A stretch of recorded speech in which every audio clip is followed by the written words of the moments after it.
I love this idea. You know, it's you know, a guy trying to put his life back together, and he just gets furious and rants and writes letters to love, time, and death. And then love, time, and death respond, you know. So it's you know, a really, that beautiful Christmas flavor was, you know, just a little touch outside of reality, you know. So you get to deal with real subjects and real topics and real loss, but because it touches just that New York Christmas just a little bit outside of the, you know, how excruciating it would be if you dealt with it, you know, straight, hard, rated R, loss, you know. So I just love going into that realm of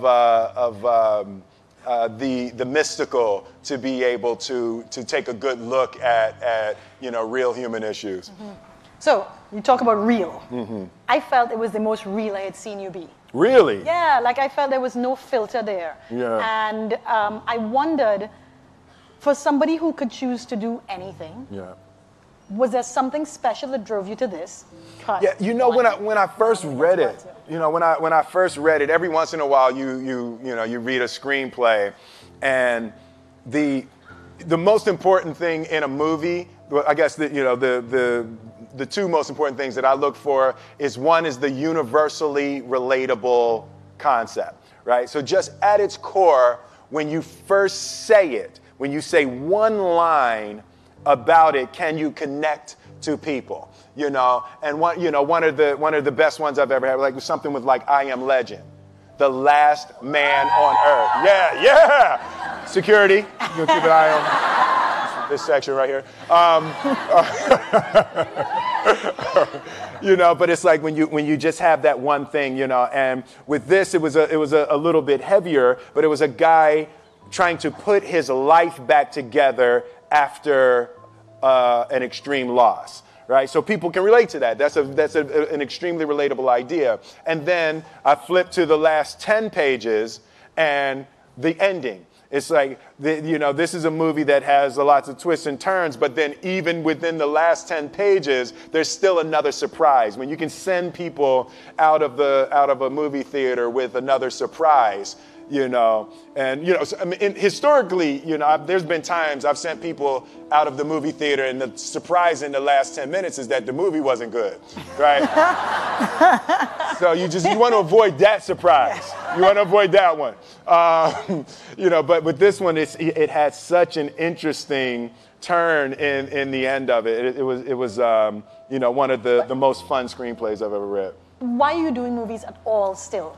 Like, you're rich. Yeah. You could, as we say, cock up your foot and rock back. Cock up my foot and rock back. Yeah. I love that. Why, That's just like, fantastic. what is getting you out of bed to still go and do this thing? You know, I enjoy connecting with people and ideas, and, you know, I have a mission statement. So every year for probably the past 10 years, I've worked out a mission statement for myself. And for the last few years, the mission statement has stayed the same. And you know, it's been improve lives, right? So when I go into something, I'm looking for how the quality of this piece could potentially improve lives. But it's all along the way. It's when you make the movie and how you're interacting with people in the process. And, you know, the concept of improving lives runs through the center of everything I do. And then I realized that the way to improve lives is to continually improve yourself, right? So with that, every morning when I get out of the bed, you know, I haven't fixed everything in the world yet, so there's always something to do. And in this film, I read an interesting quote for the Siddhartha Gautama, the Buddha. He said that good people have to get out of the bed every day and try to empty the ocean with a ladle, right? And I thought that was, you know, I knew that was profound, and I paused for a second, and I said, all right, what the hell is a ladle, right? right? So that, you know, I touched it on my iPad, it's ladle. Oh, it's like a big spoon, Okay. As we it's say, like a Philly. soup spoon. Yeah, it's like a soup spoon. I was like, why are you a soup spoon? So trying to empty the ocean with a soup spoon, you know, as the mentality of how you wake up every day to try to do good in the world. So for me, I'm really driven by continually trying to elevate my mind and elevate my spirit and care for my body, and to be able to love as many people as effectively as possible with this mystery of life that I've been given. You know, here we are at Facebook, and our COO, Sheryl Sandberg, she just suffered a massive loss. Yes, her husband absolutely. died. And she's writing a new book called Option B, to give people, to share stories about how people have built resilience and give kind of tips on how to do it. Yeah. So she's using this book and the openness of our platform Absolutely, to yes. share all the time, right? Because the idea is that it may help somebody else to learn how to get through grief. And I wonder with you in this movie in particular, so as she's writing this book, she's going to that horrible, painful experience. Absolutely. Where did you go to for me to see what I saw in your amazing performance? Well, what happened with me with this film? So I accepted the film, and I was really excited to take this, and I loved the idea, and I was reading it, and I gotten probably 2 weeks into my preparation for the film, and my father was diagnosed with cancer, and I was like, first it stunned me, and then it was the magical work of the universe. I could not believe that this was the film I was working on, and I was, forced to face, my father's mortality. So it was rough for about a week, and I got it together, and I decided that we would use the process of the character who was suffering a loss, and I would share my preparation with my father. And so we just started talking about love, time, and death. And it was some of the most open and powerful conversations that we'd ever had. And they gave him 6 weeks. And he lived for 4 months. So about 3 months into the 6 weeks, I go to see him one day, and he said, "Man, this shit is embarrassing." And I said, "What, Dad?" He said, "Man, you tell everybody you're gonna be dead in 6 weeks. 3 months later, you still hanging around." Missed that, Dad. Yeah, I know, right? But it was so beautiful, and we got to a place that we were talking open and comedically and really. I think I was able to embody the ideas of the loss and also the redemptive quality of the pain. The loss is bound to joy. Like pain and suffering are bound to joy. The being able to survive something is actually a big part of being able to find that next wave of joy. You appreciate smaller things, right? Like it was so magnificent for me. My father died on November 7th. But it was so powerful for me to be cleansed of box office. Like, I don't need the box office to be huge on this film.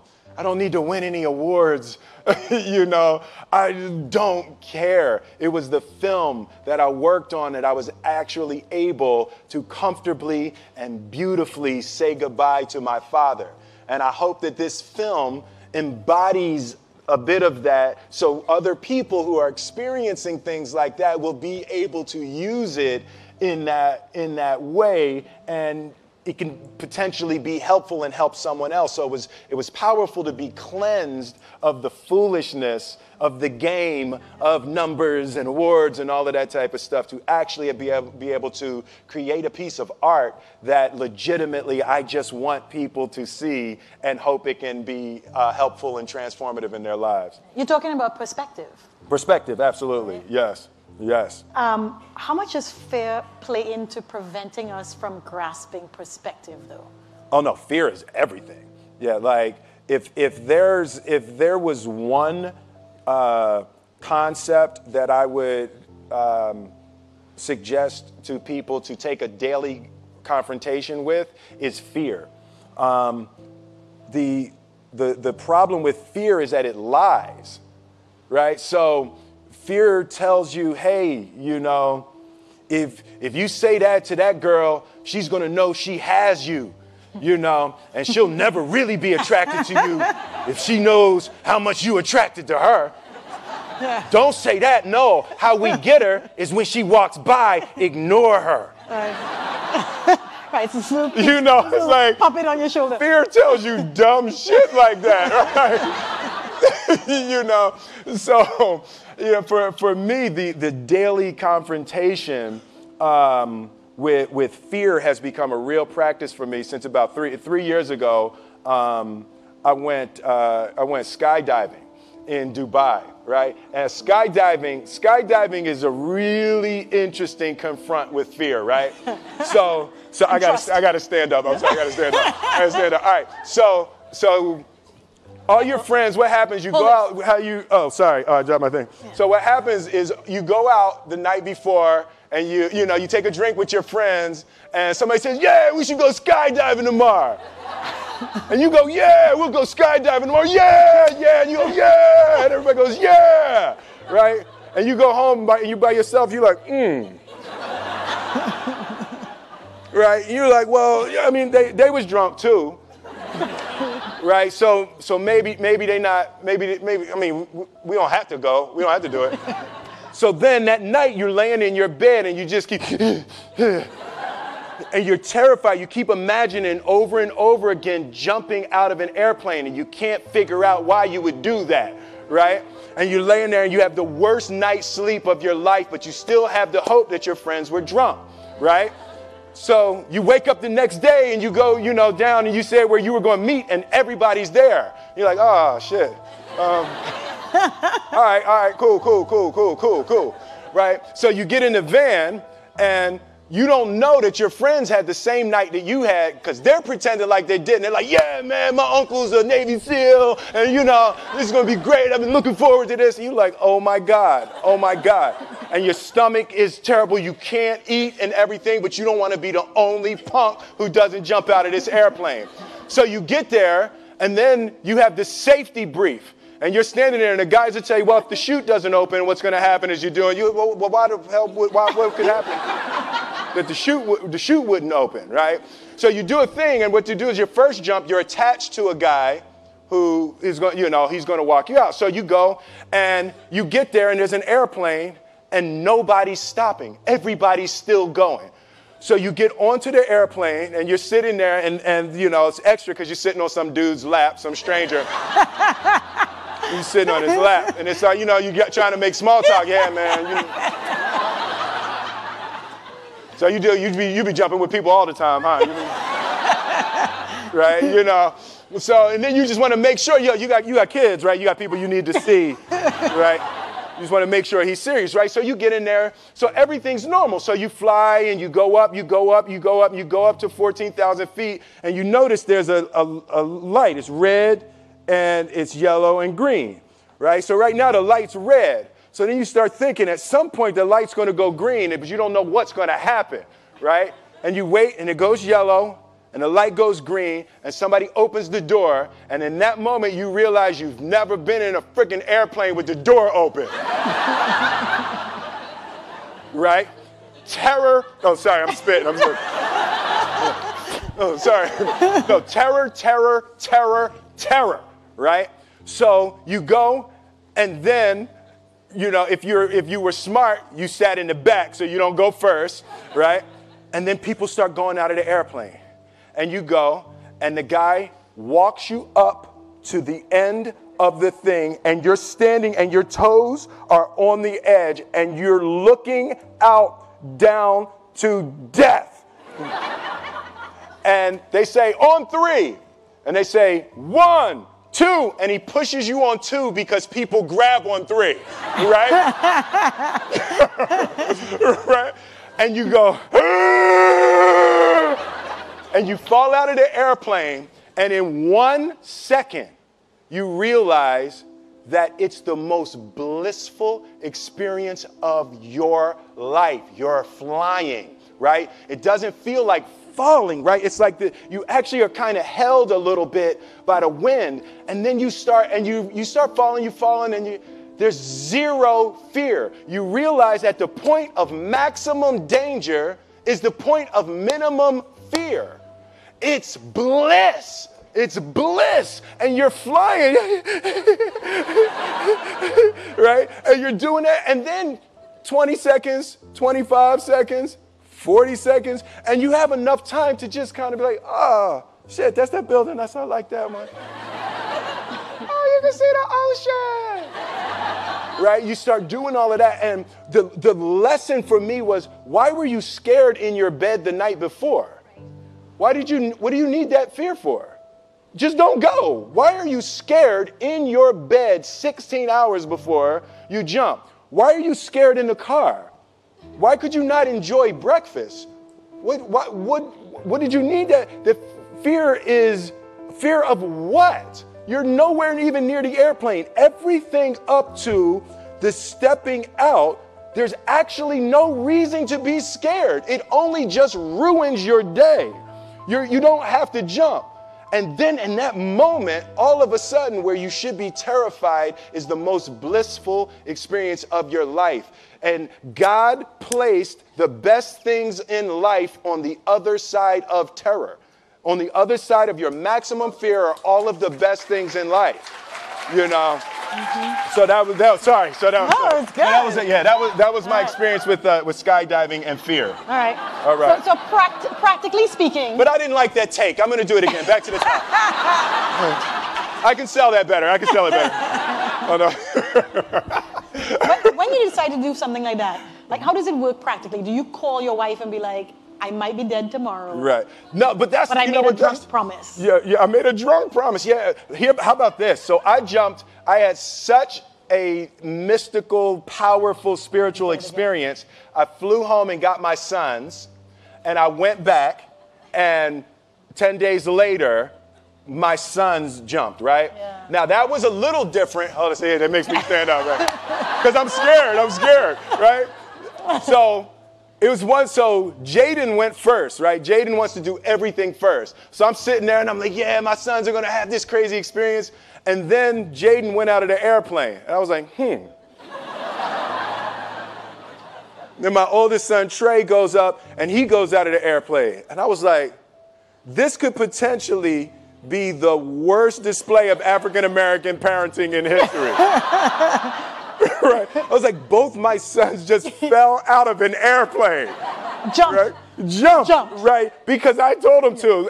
But again, the fear again. I was like, oh my God. So I told the dude, I was like, listen, I want to see them go out, but I also want to see them land. And he's like, no, it's cool. So this time we went out and we did the straight bullet, and I just went straight down past them. Right. I was like, and he's like, good.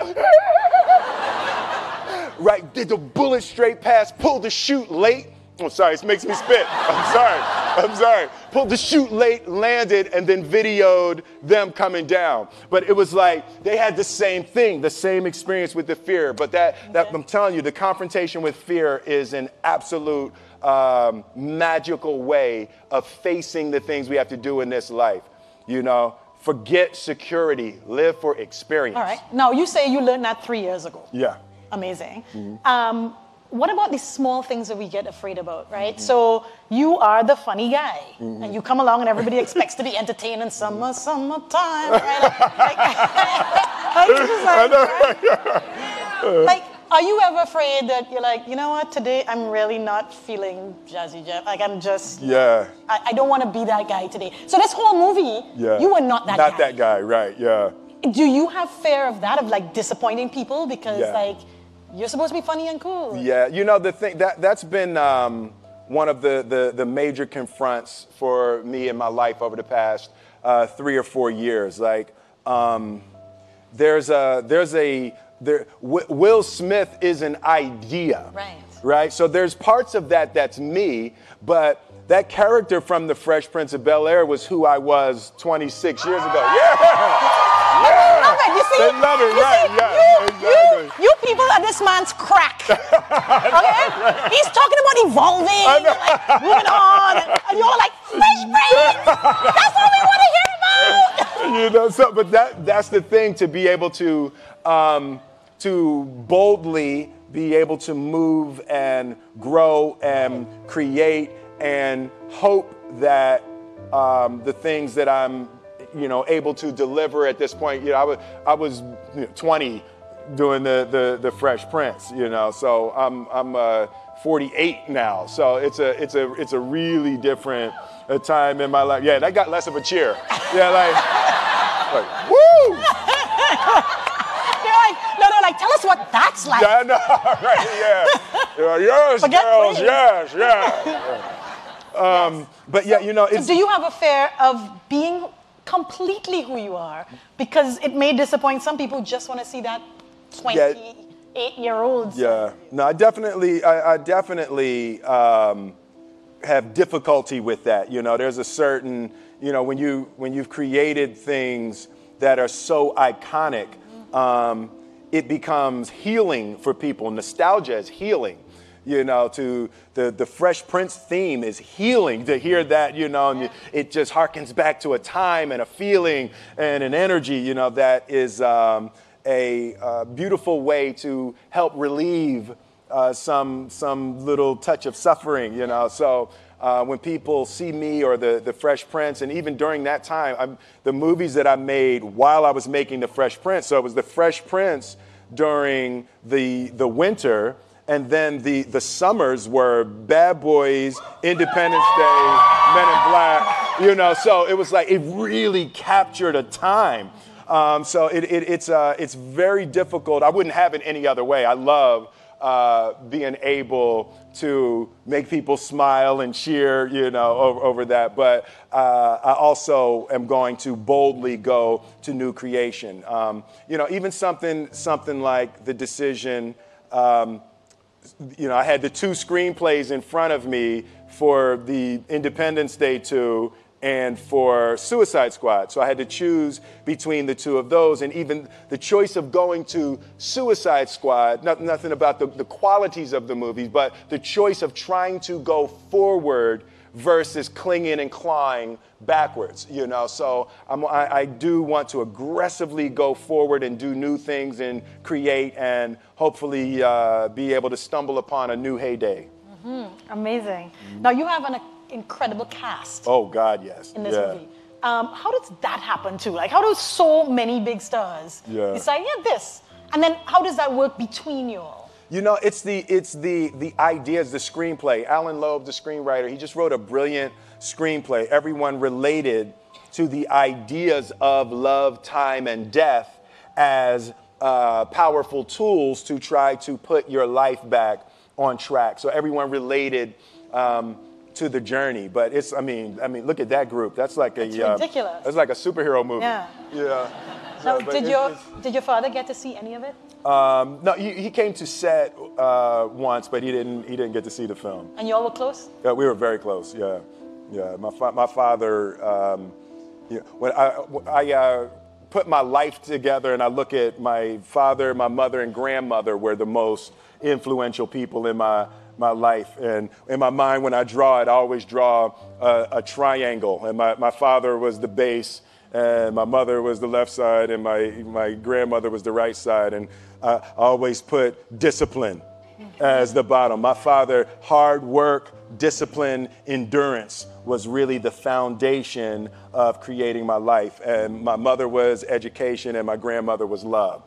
So, the combination of that discipline, education, and love was a... You know what?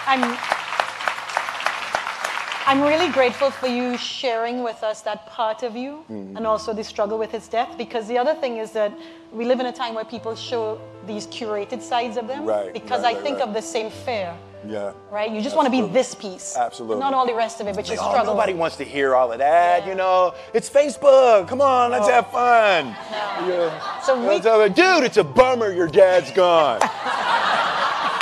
Nobody here speaks like that, right? You're like, oh, come on, brother. It's a bummer your father's gone. No. No, but, you know, for me, laughing is the elixir, you know, and that was another thing that my father taught me. He was joking all the way up to the end. Like laughing, you have to be able to laugh at everything.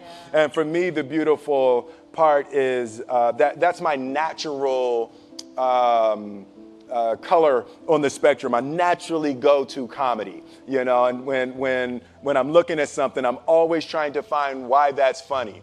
And, you know, it's been really, really helpful in this experience and you know, even just this point in my life.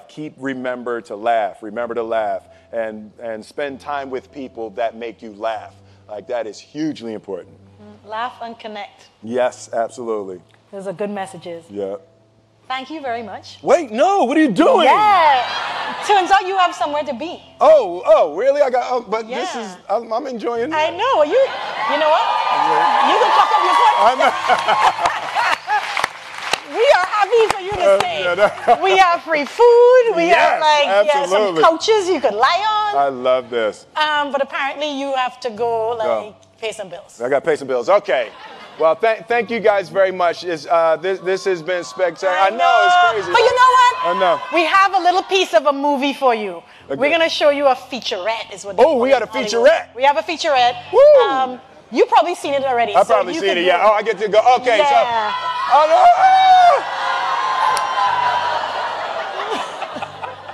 But you'll be back, right? Run the track. Run the track. Thank you. What is your why? Why did you even get out of the bed this morning? Why did you eat what you ate? Why did you wear what you wore? Why did you come here? My why is to improve lives. I found that that's the thing that gives me the most joy. It's the thing that energizes me the most when I can create, when I can be a part of a group where the focus is to bring joy and to relieve suffering.